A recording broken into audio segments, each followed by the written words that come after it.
Everything I've ever done in my life to me was exciting because it was an adventure. You've got to give yourself permission to be in the now. You could be happy right now. It's just a matter of this attitude adjustment, seeing life from a different perspective, improving yourself. That's what really being alive is about.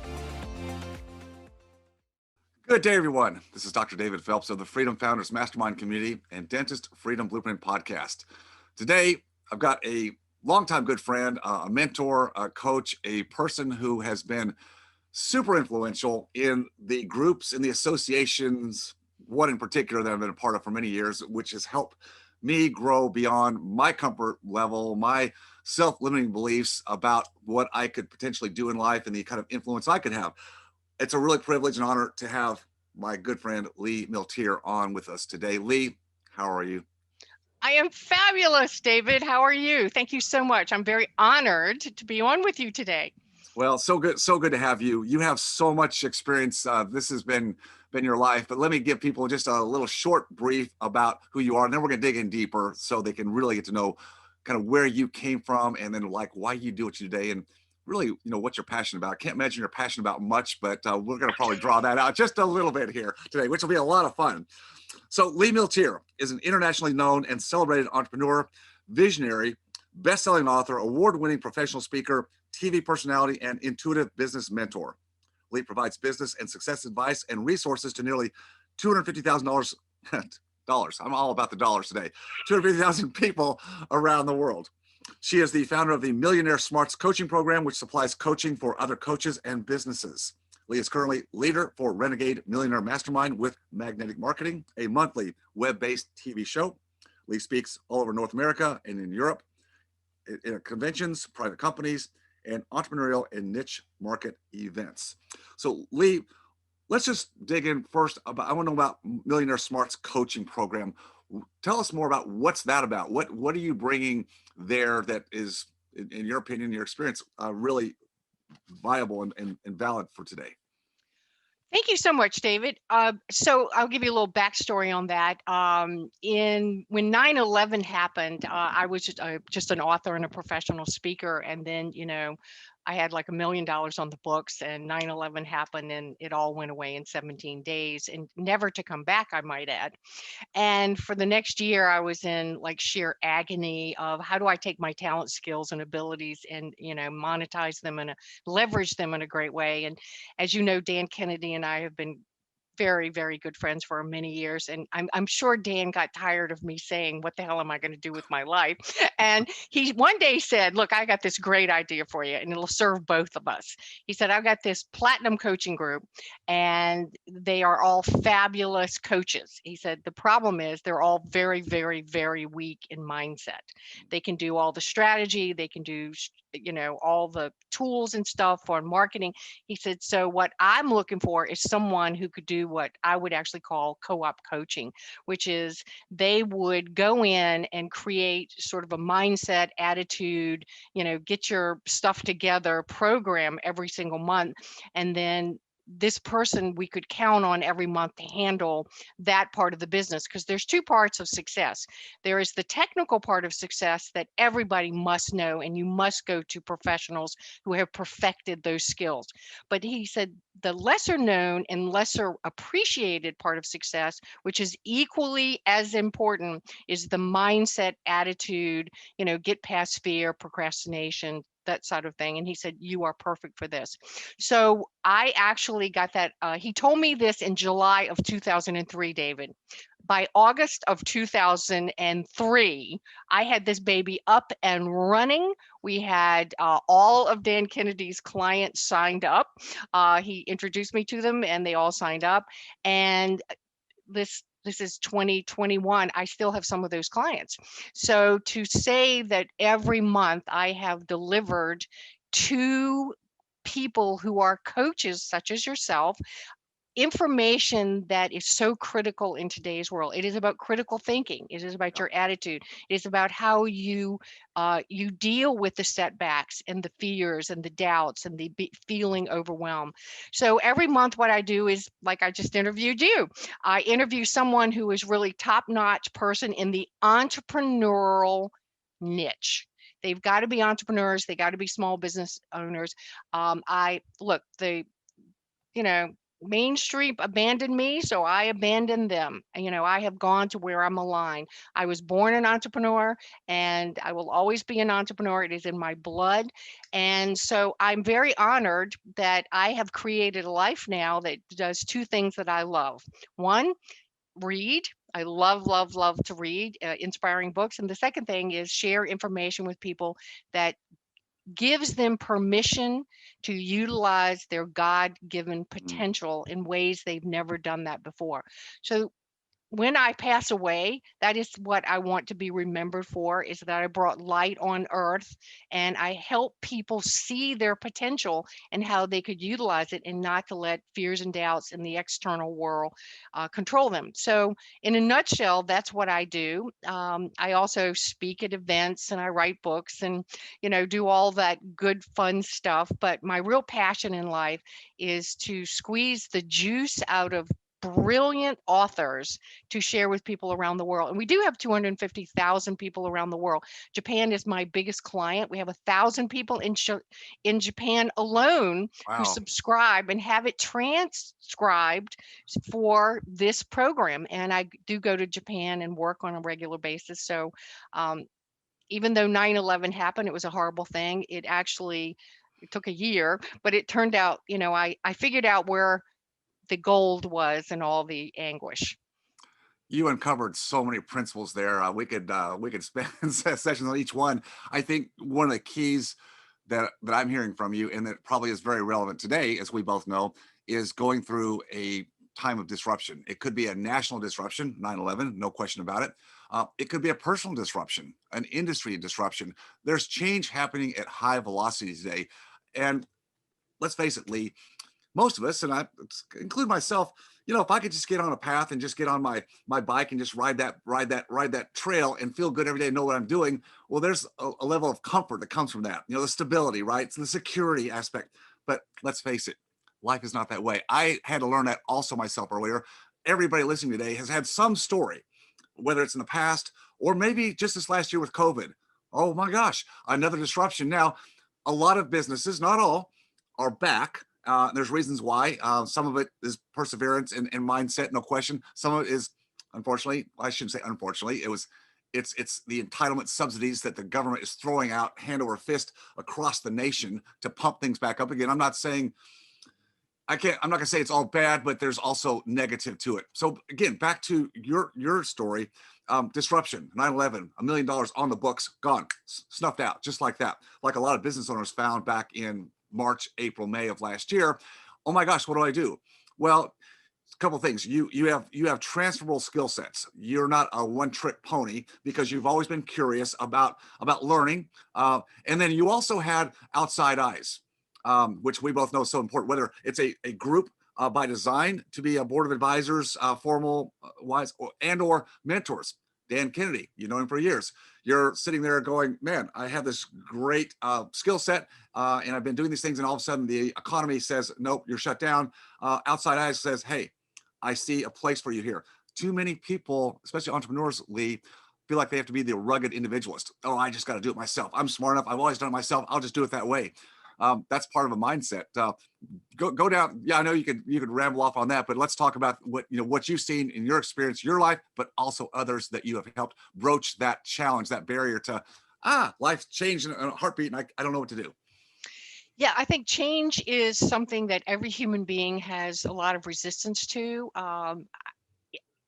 Look, I have resistance to change, we all like our little comfort zones and things like that. I will say that the average entrepreneur, though, not having change in your life is very detrimental. In other words, you just sort of go in that coma, automatic, mode of life. You stop seeing opportunities. I think entrepreneurs, and particularly when they're challenged, they rise up to the challenge. And the reason I love entrepreneurs because we're natural leaders. And not everybody on earth is a natural leader. As a matter of fact, statistics say that only really about 4 to 5% of an entire population would actually qualify as a natural leader. I really was born a leader. I had my first business at 12 years old. I had 37 people working for me. What was that business, by Are the you way? ready? You're going to be Yeah. shocked. Okay, my dad owned. My father was a rancher farmer, and we rented out a bunch of farms around us. And our foreman, with one of the farms, got very ill, and I was 12 years old. I came home from last day of school. My father met me at the front door, and he says, "Okay, young lady, I need you to go saddle your horse. I need you to get your rifle, get some water, pack a lunch. You are in business for yourself. You got 37 people in the field. You got 110 acres you got to do by the end of the day. This is what your deal is by the end of the summer. This is what your pay scale will be. You will own the business, and it will all be determined by how much you produce." What I learned from that, we were chopping peanuts. So I'm from Suffolk, Virginia. This is peanut country, and peanuts have weeds that grow around them, and you literally have to take a hoe and move the weeds, or the actual peanut plant itself will die. Mm. Well, I'm dealing with people who are not even making minimum wage. They have like no education. And their only thing I had, David, was my ability to motivate them, and with rest and water. So my nickname by the end of the summer was One More Row Lee, because at the end of the road they want to sit down. Uh-huh. If we're up for 30 minutes, they want to sit for 30 minutes. I'm like, no, no, no, no, no. One more row, then we'll get some water, then we'll get some rest. I had to work harder, faster, longer than every single person, because look, our employees are childlike. Hmm. Almost they are looking for a leader to plug into. They will follow people that they trust and that they have belief in, but they will not follow you if they don't believe in you. So I learned at 12 years old how fast it was to turn people on or to turn people off with your verbal messages and your physical messages to Yes. them. So that was a grand experiment for me, and the only job I've ever had in my entire life was I lied to a radio station when I was in high school and told them I was out of school. I was out of school technically at that second, but I became a rock and roll disc jockey while I got a full-time job as a rock and roll disc jockey in high school. So my only job other than sales in life. And so entrepreneurs have to understand that every single thing that you do there's repercussions. There's repercussions in the eyes of the people that work with you, that use your services and skills, and that you really have to stand up and be an alpha, that you have to be a leader. All this stuff about, making everybody happy, and, all the rules that are put upon us, some of these are great, but some of them are horrible. And as you know, before we started this, I'm very outspoken, but I tell the truth. And when you tell the truth, there's one great thing that happens is you'll have great longevity. Because I've been around a long time. I have survived many, many things, but I tell the truth. And I don't get to be friends with people like Dan Kennedy just by luck. It's because I hold my own. I'm a truth teller. Yeah, yeah, yeah. You're convicted by your philosophy, your beliefs, what you know to be the truth, because unlike a lot of academicians, who teach from the ivory tower with no practical experience, just relating back to your 12-year-old story and starting your own business, you've been in the trenches. So when you talk about Literally, literally been in the literally. trenches, yeah, that's what I'm saying. So when you speak, and other people that we also believe are the same kind of great leaders that we would ascribe to their teachings, their philosophy, same thing. I've got to know, where did you come from? What makes you believe that you are providing me, truthful information that I could potentially use. So knowing who it is you're associating with, where they came from, what their story, what have they gone through? I love to hear the war stories. I love to hear you talk about 9/11, because again, we all can relate to that. We've all been in positions in our life where we were on some kind of success track, and then all of a sudden it got disrupted because of maybe bad decisions we made, which happens, right? That's just part of the process, or external environment events that also occur. So getting through those, and yes, being the leader, especially if you have employees, you have staff, you have people that support the effort, getting them through that is not easy. And there's a lot of bad information given by people who write books and talk about how to how to do that. This last year, again, kind of going back to COVID, what have you found is in terms of characteristics within the groups that you provide coaching and mentoring for, people that what were some of the keys that got them through and still taking them through? What were the characteristics, and are there any particular lessons, mindset or other, that you've found to show through this year in terms of the resiliency that we need to have? I think almost every entrepreneur that I work with and talk to, I think one of the most important lessons is to be great discernment about what information that you expose yourself to. Um, Frankly, the mainstream news is corrupted, paid for, and has agendas. And I'm so sad that so many people are asleep about this. Yeah. They haven't on any understanding. I was actually in the media. I have had 3 television shows. I've had a national television show and 2 Virginia television shows. I've had a syndicated column. I had lots of radio shows. I have massive media experience. I will tell you honestly, of people who have approached me to lie and Mhm. tell non-truths in the media, and there were big bucks attached to that, and I said no, because look, if you can't look at yourself in the mirror every morning and know that you're in integrity, well, you've missed the boat. The media is incredibly corrupt right now, and the main thing that you have got to do as an entrepreneur and a business owner is to make sure that the sources of information that you are getting are truthful. And that is hard. Yeah. That is very, very hard. And people have said, if you say anything out of the mainstream agenda, that you are a conspiracy theorist. Well, Right. I am happy to be a conspiracy theorist, because I know for a fact if I've been attempted bribery to get me to lie about things, and I was small potatoes, that these big people, they either there's some reason they've not honored their integrity. I'll be nice about it. But I will also say that the other thing is, the word pivot has been so Yeah. overused. Yeah. If you know anything about sports, if you pivot on the basketball, it's a really short little thing. We should not be pivoting. We actually should be asking ourselves, what is it that I can do that reinvents our business, rejuvenates our business, that we are so keenly focused on how to be a better service, that we are in touch with the needs of our clients and patients and customers, and that every day we shouldn't be talking about what our profits are so much, even though those are incredibly important things to talk about, but we have to talk about how do we, really help all the people that we were, built to help. And that shifts everything. So another thing is, David, a number of business owners have talked about the challenge they're having with their staff selling anything.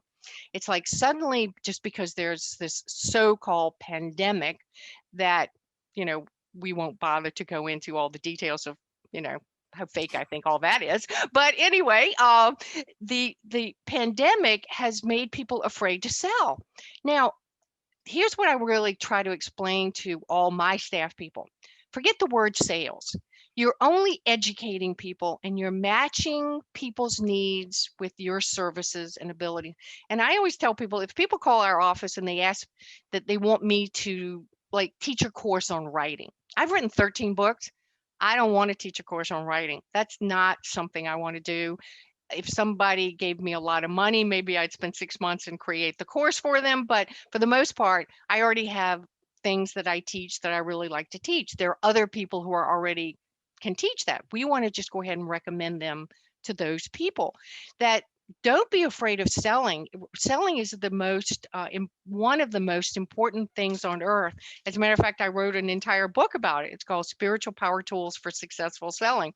And Dan Kennedy actually said this was one of the best sales books there is, because the whole book really isn't about selling. It is about integrity. I really misnamed the book. It should have been about integrity and selling, because you're building relationships. And now, because people are so freaked out and they're looking for leaders, this is the time all of us have to build these deeper, stronger, service-based, heart-centered relationships, that if someone goes out of their way to help me, I'm going to remember that.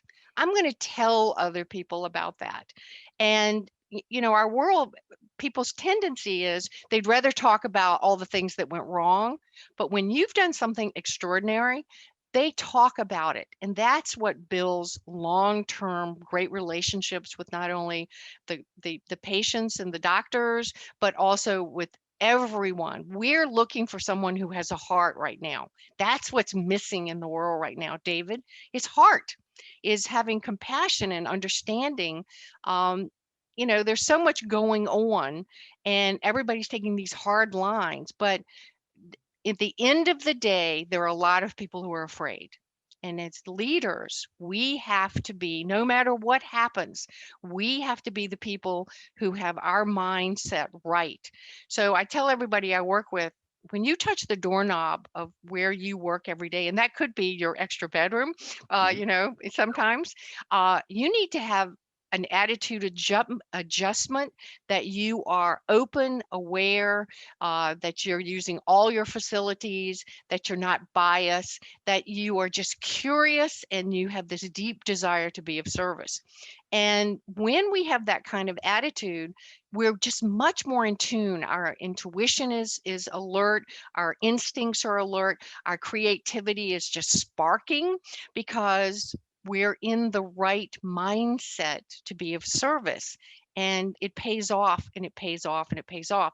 And I will tell you, through all of this mess, this time my business did not fall. My business actually grew, because so many people started when everything's really good, nobody thinks, well, we don't really need any Right. kind of, you know, mindset stuff. But when things go to hell, all of a sudden we suddenly realize, oh yeah, I kind of need to get on that, get on that ship, and help people discern truth from not truth. So it's a very exciting time. I think there's going to be some really good things that happen in the future. I'm seeing some very good things starting to pop up in the world. As you said, there's a lot of shifts that have been occurring this last year, major societal shifts. And you said it very well. Instead of doubling down on what most people that have expertise training in delivering products or services, usually where we double down is more of that. So how can I sell more of that versus being the leader?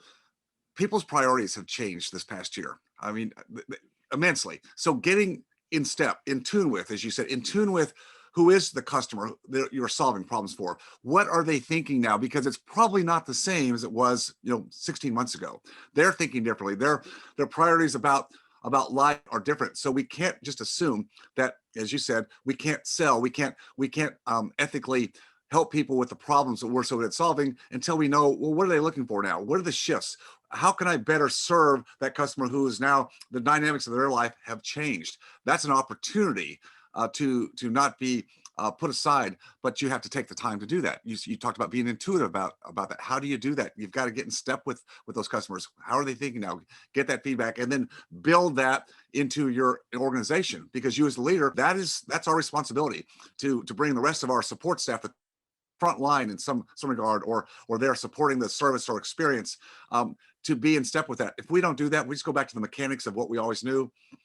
It's kind of game over, or it's a downhill slope from there. And a lot of people, a lot of businesses get in trouble that way because of the complacency. As you said, things are running well, and then all of a sudden there's a change, there's a shift, major generational shift going on right now.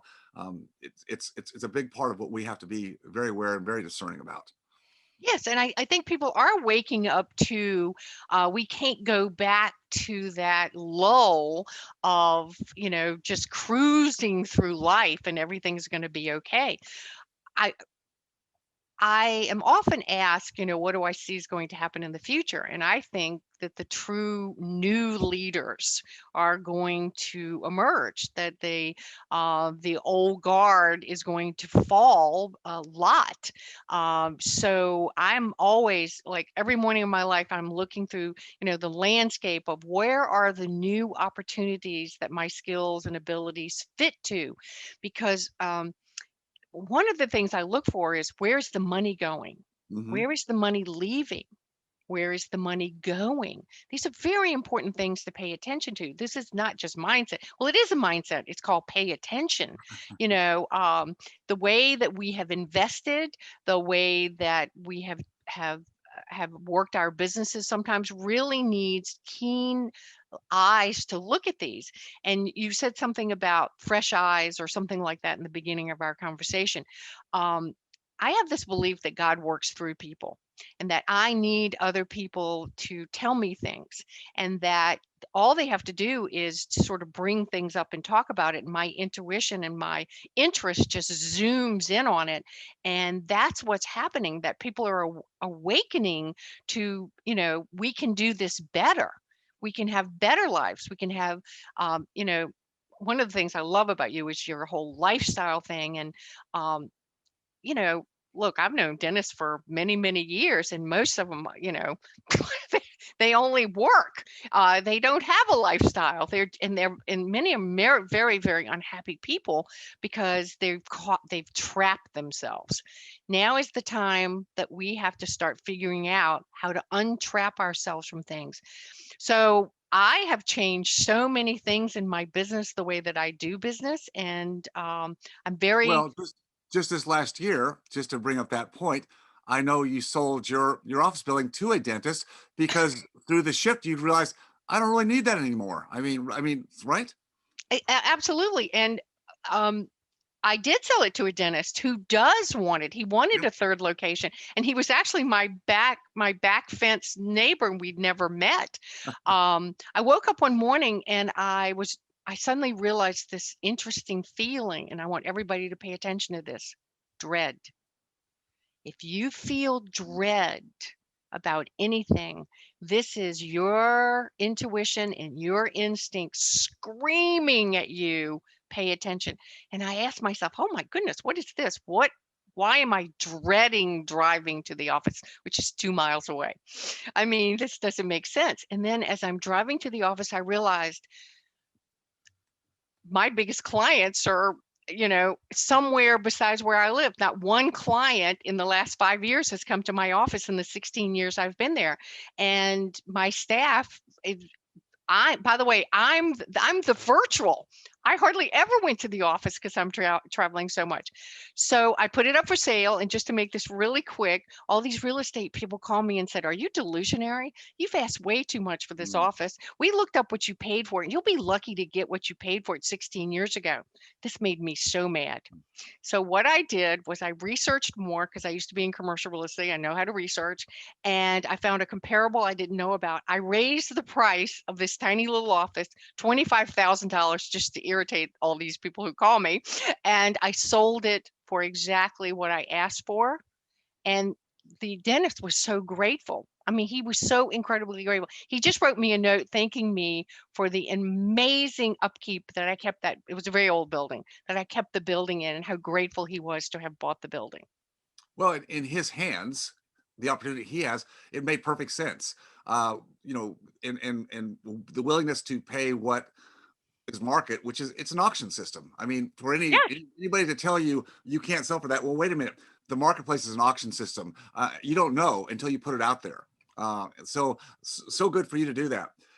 Lee, another thing that often comes up, and I know you've probably heard this over and over again, is people will ask you, and I think it's a very cynical question. I don't mean just you. I mean people that are influential and are actually living a life that they love. Um, People ask, well, if life's been so good to you, why do you need to keep doing what you're doing? Why do you need to be selling X, Y, Z? Da, da, da, da, da, da? I think it's a very cynical question.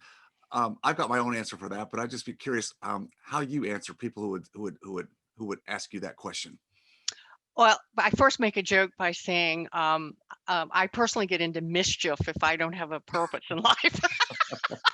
which is Good true. answer. Good answer. Which is true. Um, I love what I do. I was born to do this. I mean, honest, I was born. I can actually trace back to the seventh grade when I made my first speech. And it was the first time in my entire life I'd ever done anything well. In fact, it was so amazing. My teacher actually was at the back of the room and she said, "Oh my God, you do something well. That was great." And then I had all those little series, but you don't know if nobody's ever told you that professional speaking could be a real career. You don't know that. So all of us have these talents and abilities that once you find Yes. that thing about yourself, that when you wake up in the morning, you're excited about it. That doesn't mean there aren't bad days and you don't feel good and everything goes to hell and there are tech problems, which my Achilles heel. But you still at the end of the day are so pleased that this is how you got to choose to spend your life. And yes, David, people ask me like, why don't I retire? And I think I'm looking in the mirror going, do I look like I need to retire? I'm confused about this. What would I do? Yeah. I love seeing people make progress. That's what I love. And so this is what I do. And people are always offering me, this business or that business and come in and join me. And I go, maybe I would make a lot of more money there, but I am very happy where I am. This is where God wants me to be. So this is where I am. It's life by design and not by someone else's agenda who says this is who you are, put this hat on, and this is how you march to that beat. I think people that ask the question of others who are passionate in a business construct that they do enjoy. I think the reason they ask that question is because, and you kind of said it with that feeling of dread. I think people like that are living a life that they don't enjoy. That going to work is work, and they're just waiting to transpire those years to the quote retirement, which is an outdated, so old industrial age model. It gives me shivers to even think about people still living their life under that basis. Well, I'll get the job, get the career, start the business, do the practice, and then someday when I get enough, well, what's enough of what, right? Then I'll start living my life, and it's so upside down. I wish people like that would just, as we've learned to do, is instead of judging other people's life and maybe having envy, it's like, well, maybe learn to ask the right questions about how they got to where they are. Maybe that would be a better way to go, because there's probably some insights there you could gain that would lead you out of your old age thinking that you grew up with. No fault of your own, but it is what it is. You've got to break the mold, change from that, and be around people who are on that path that you say, that's actually a path I'd like to be on. How do I achieve that? What do I need to change between the years that allow me to start to change the design of my life and be more what you are, getting up every day and loving what you do? See, I see life as this adventure. Now, some days are better adventures than other days, but everything I've ever done in my life to me was exciting because it was an adventure.